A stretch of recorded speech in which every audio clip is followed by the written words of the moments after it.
Hari ini kita akan menyajikan materi berkaitan dengan pengantar antropologi, dan kita akan membahas soal pengertian dan ruang lingkup antropologi, cabang-cabang antropologi dan perkembangannya.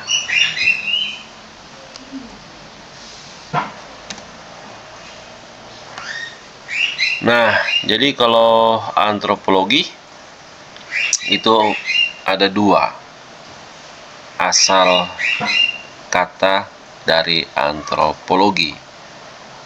Biasanya memang kebudayaan Yunani cukup besar pengaruhnya pada ilmu pengetahuan, dan tidak heran antropologi antara lain itu berasal dari kata atau bahasa Yunani yang berarti anthropos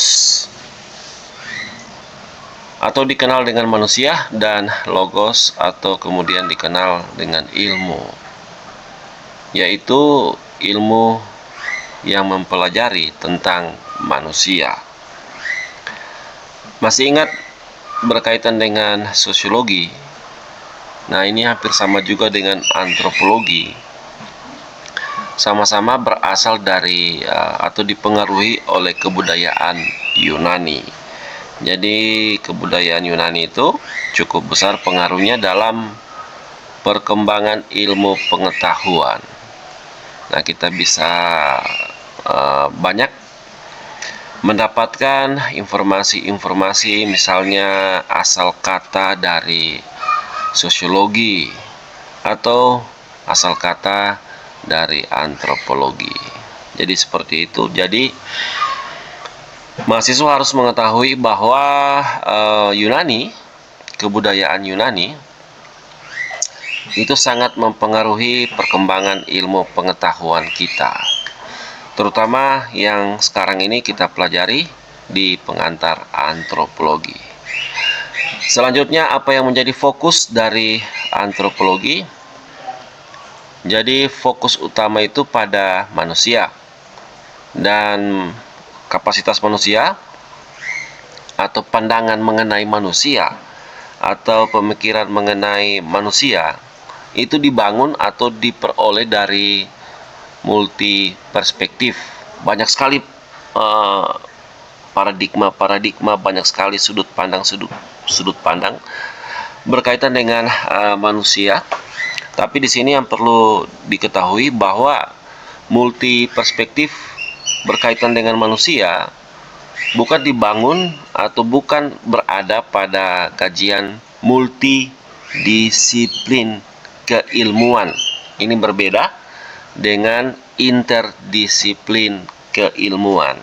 Nanti kita akan bahas lebih lanjut seperti apa multidisiplin, interdisiplin, dan disiplin ilmu pengetahuan sehubungan dengan fokus antropologi. Nah, intinya dalam memandang, dalam memberikan pemikiran sehubungan dengan profil manusia dalam multi perspektif interdisiplin, ilmu-ilmu yang berkontribusi dalam pandangan manusia atau dalam pemikiran terkait manusia berasal dari sejumlah ilmu pengetahuan yang memiliki korelasi dengan atau pendekatan ilmu-ilmu pengetahuan ini terikat dalam multi perspektif interdisiplin. Misalnya biologi, teologi, sosiologi, geografi, studi pembangunan, filsafat, budaya, ekonomi, bahasa, sejarah, dan beberapa lagi ilmu pengetahuan atau cabang ilmu pengetahuan yang representatif atau yang relevan atau yang pas terkait pendekatan interdisiplin keilmuan. Kalau di slide sebelumnya itu sudah saya paparkan bahwa fokus dari antropologi dia menaruh perhatian pada manusia, kemudian profil manusia dibangun dalam multi perspektif interdisiplin keilmuan. Jadi ada beberapa ilmu pengetahuan memiliki hubungan dengan ilmu pengetahuan lain untuk sama-sama memandang manusia. Sebagai contoh, hubungan antara teologi, kemudian ada kaitannya dengan kosmologi, atau ada kaitannya dengan astrologi. Nah, salah satu pokok bahasan dalam teologi untuk cabang ilmu teologi sosial di situ menjelaskan soal teogoni. Teogoni ini merupakan pengaruh dari beberapa kebudayaan, baik itu kebudayaan Yunani, Mesir, dan kebudayaan India. Sebagai contoh, di Indonesia kita mengenal Dewi Sri. Dewi Sri ini merupakan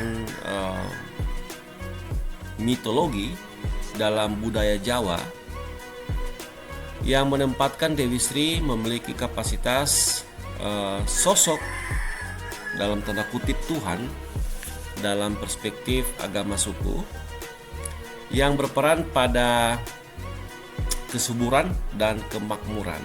Nah, Dewi Sri ini merupakan profil gambaran manusia sebagai sosok atau bagian dari kajian teogoni.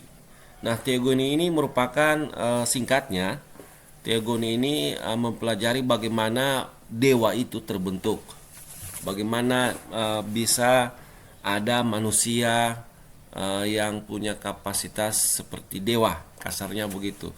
Jadi ada pernikahan antar alam, antar kosmologi yang dipercaya pada kajian-kajian teogoni. Jadi singkatnya, teologi sosial di dalamnya juga kita bisa membedah, kita bisa menemukan berbagai hal berkaitan dengan antropologi, dan itu sangat penting dalam pembelajaran pengantar antropologi. Dan singkatnya, ini juga contoh konkret dari ini loh, manusia dalam multi perspektif interdisiplin keilmuan. Jadi singkatnya seperti itu saja. Di sini saya akan jelaskan seperti apa interdisiplin sehubungan dengan manusia dalam multi perspektif untuk interdisiplin keilmuan atau ilmu interdisiplin. Ini hampir sama dengan multidisiplin. Nanti saya akan jelaskan seperti apa kesamaannya. Dan berbeda sekali, perbedaannya sangat tajam kalau kita bicara soal perspektif multi perspektif dalam ilmu disiplin atau disiplin ilmu. Jadi nanti kita langsung saja di sini untuk kita coba untuk menggambarkan itu. Jadi kita mulai.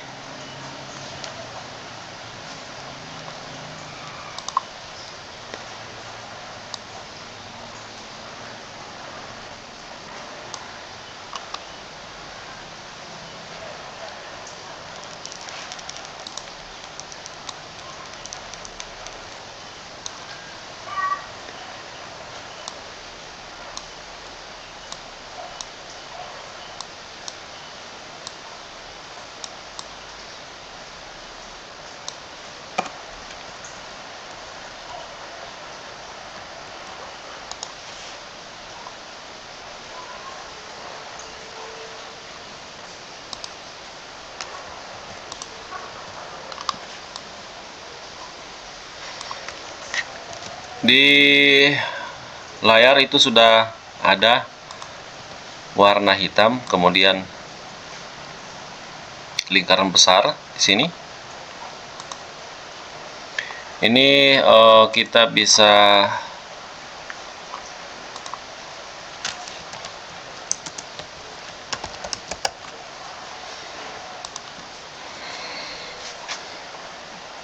kaitkan dengan antropologi, khususnya itu ketika kita ingin mempelajari bagaimana sih sebenarnya manusia dalam multi perspektif interdisiplin. Jadi untuk yang hitam ini itu kita bisa sini misalnya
mungkin cukup ya seperti ini.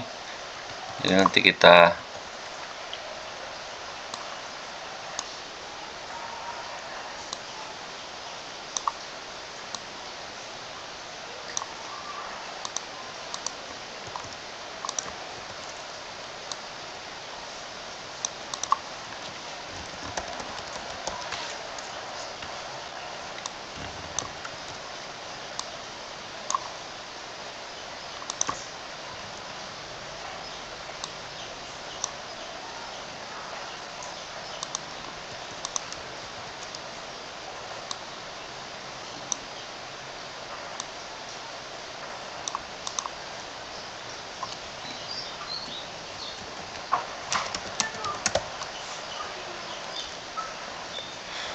ya ini sudah jadi. Jadi ini gambaran sketsa atau gambar ilustrasi berkaitan dengan seperti apa multi perspektif interdisiplin sehubungan dengan kajian tentang manusia. Dan ada 4 ilmu pengetahuan di sini atau kajian-kajian. Yang pertama itu teologi, sosiologi, dan selanjutnya itu sejarah. Jadi ada lingkaran besar di sini merah. Jadi setiap ilmu pengetahuan atau kajian yang ada di gambar ini itu memiliki atau terkoneksi satu sama lain. Nah, ini ciri khas dari interdisiplin ketika membahas tentang manusia. Nah, sedikit hampir sama dengan multi perspektif dalam ilmu pengetahuan multidisiplin. Sedikit hampir sama.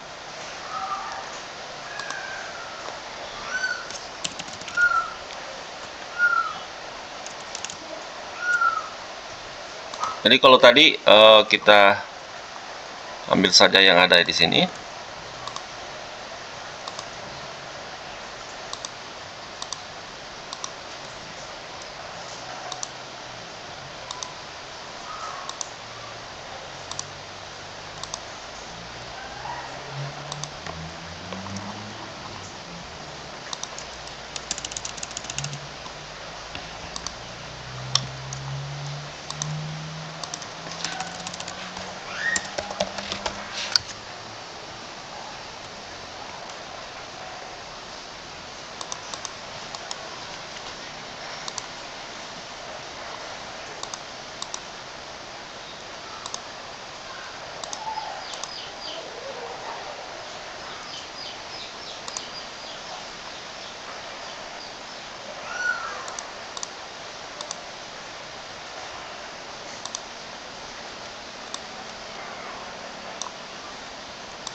Ya, seperti ini kalau kita bicara soal multidisiplin. Jadi hubungan antara teologi dan sosiologi itu dapat dikatakan sama sekali tidak ada koneksi di sini. Ini garis merah putus-putus dan masing-masing pandangannya itu berbeda atau tidak ada hubungan sama sekali dengan misalnya sosiologi dan teologi untuk manusia, untuk profil manusia. Jadi sosiologi memiliki perspektif, multi perspektif manusia yang berbeda dan tidak ada kaitannya sama sekali dengan teologi dan seterusnya. Jadi hanya berbeda pada koneksitas saja. Nah, kalau disiplin ilmu, sebelum kita masuk ke situ, jadi tapi ini keempat ilmu pengetahuan ini memiliki satu tujuan yang sama, yaitu bagaimana mereka menggambarkan perspektif manusia sehubungan dengan antropologi. Nah, kalau disiplin ilmu itu dia sangat berbeda tajam ya. Artinya sosiologi berdiri sendiri tanpa ada lingkaran biru dan juga merah putus-putus sama sekali, hanya ada lingkaran hitam. Kemudian dia akan menonjolkan profil manusia itu sendiri menurut kacamata dia. Dan yang dia kembangkan multi perspektif berkaitan dengan sosiologi, ya misalnya dari bagaimana sih manusia dalam gambaran pemikiran-pemikiran struktural fungsional. Misalnya bagaimana sih gambaran manusia dalam pemikiran atau tradisi pikir konflik. Bagaimana sih gambaran manusia dalam pemikiran atau tradisi pikir interaksi simbolik dan seterusnya. Jadi terpisah-pisah, sama sekali tidak ada koneksitas seperti di multi perspektif interdisiplin dan atau multi perspektif disiplin. Jadi dia itu untuk multi perspektif disiplin mungkin seperti ini. Anggap saja ini sosiologi. Jadi dia berdiri sendiri di sini untuk melihat manusia, untuk menggambarkan profil manusia. Jadi profil manusia itu digambarkan menurut tradisi pikirnya di sini. Nah, sebagai contoh,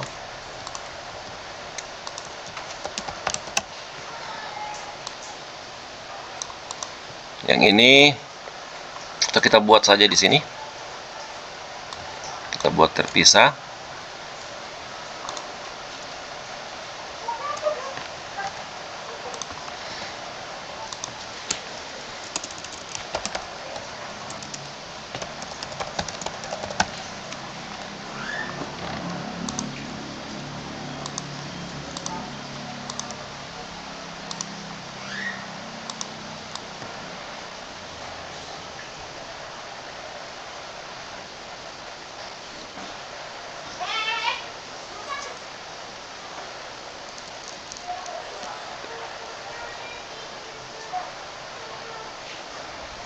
Dan manusia dalam multi perspektif disiplin ilmu itu bersifat tunggal.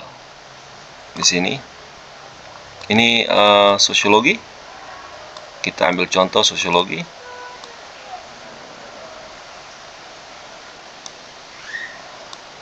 Sebagai contoh,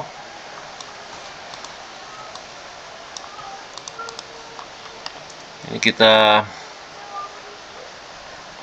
coba masukkan oke.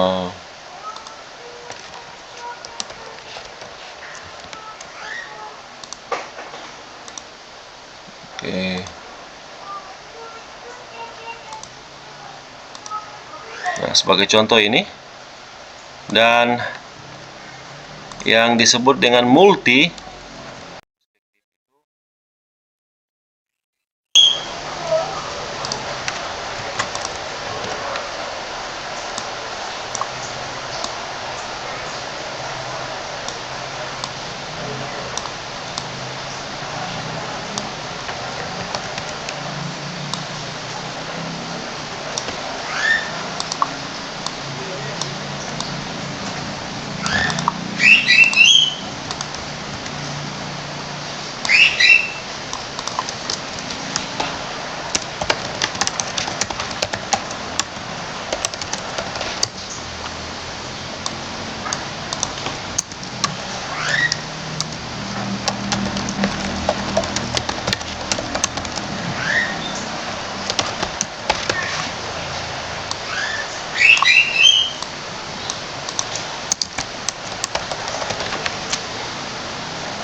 Ya, seperti ini. Jadi manusia